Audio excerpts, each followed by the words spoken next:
This is the kind of statement that makes front offices panic, fan bases erupt, and locker rooms go silent, because when Stephen A. Smith says out loud that he wants to see Joe Burrow in a new uniform next season, that is not a throwaway hot take, that is a warning siren blaring across the NFL landscape. And whether Bengals fans want to admit it or not, whether the organization wants to publicly deny it or not, the tension is real, the frustration is real, and the cracks are no longer something you can hide behind polite press conferences and quarterback smiles.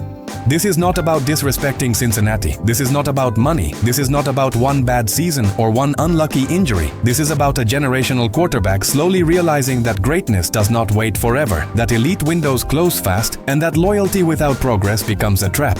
When Stephen A. begs Joe Burrow to get out, he is tapping into a fear that Bengals fans refuse to say out loud, that the league's most cold-blooded, ice-veined competitor is tired of carrying an organization that never seems ready when it matters most. And the shocking part is not that Stephen A. said it. The shocking part is how much sense it makes when you listen closely to what Joe Burrow himself has been saying, or more importantly, what he has not been saying.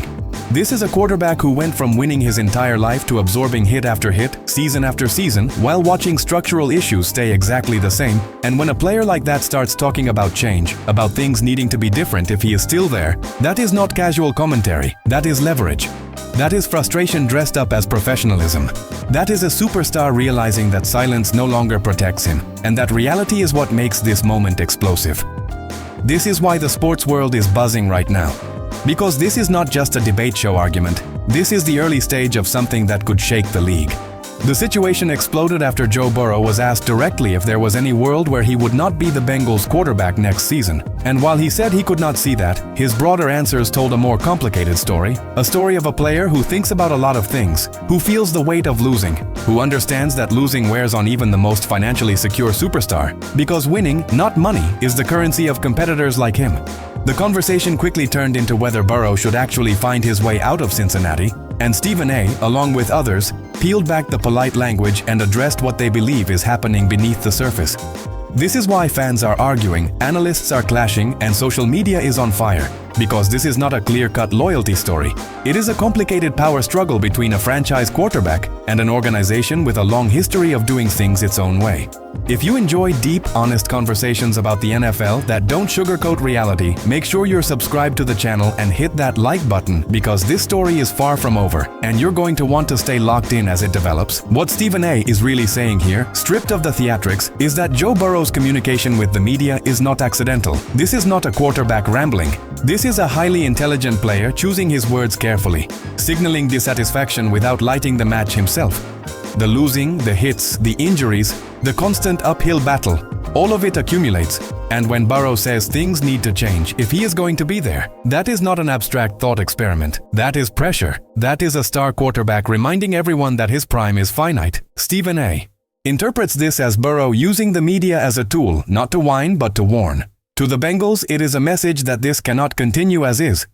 To the rest of the league, it is a quiet announcement that if you are listening closely, you will hear a player who is not happy and who understands his own value. The deeper frustration centers on hope, or more accurately, the lack of it.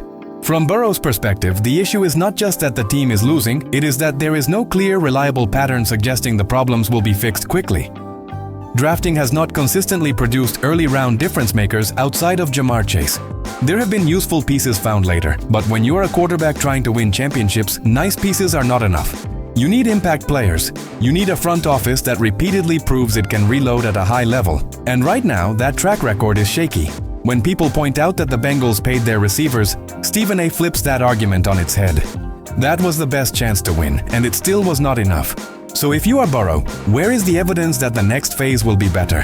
Where is the blueprint that says this can turn around fast? At the same time, this conversation refuses to let Burrow off the hook completely, and that tension is part of why it resonates. There is acknowledgement that the organization does listen to him. He has influence. When he publicly said Jamar Chase needed to be back, T. Higgins needed to be back, Trey Hendrickson needed to be back, they all came back. That matters.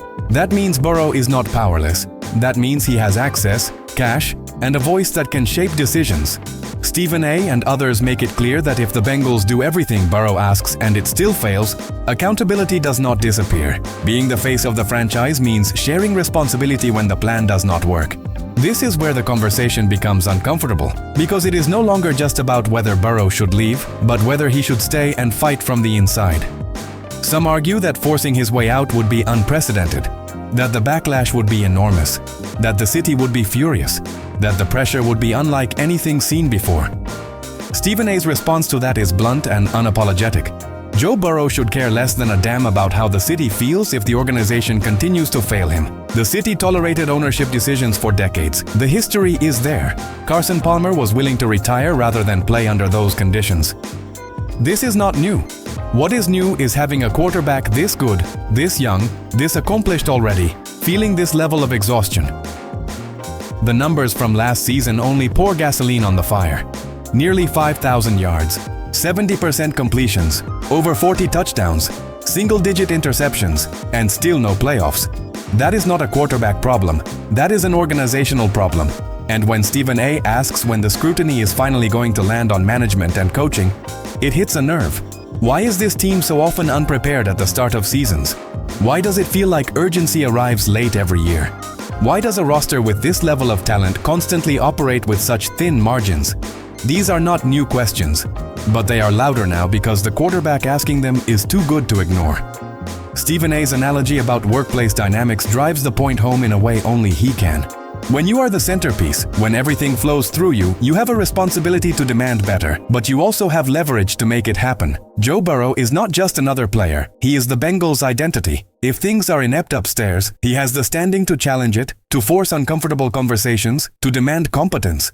But the fear underlying this entire discussion is that even with those conversations, even with those demands, the structural issues may not change fast enough to satisfy a quarterback whose patience is being tested by injuries, losses, and wasted brilliance.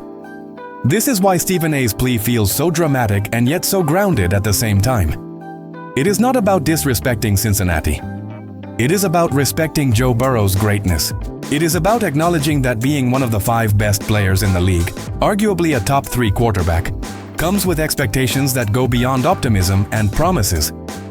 If improvement on defense is always a future hope instead of a present reality, if front office criticism is constantly softened because it is just the Bengals, then at some point the star player is forced to ask himself how long he is willing to wait. The controversy here is not whether the Bengals should trade Joe Burrow. Almost everyone agrees they would hang up the phone immediately.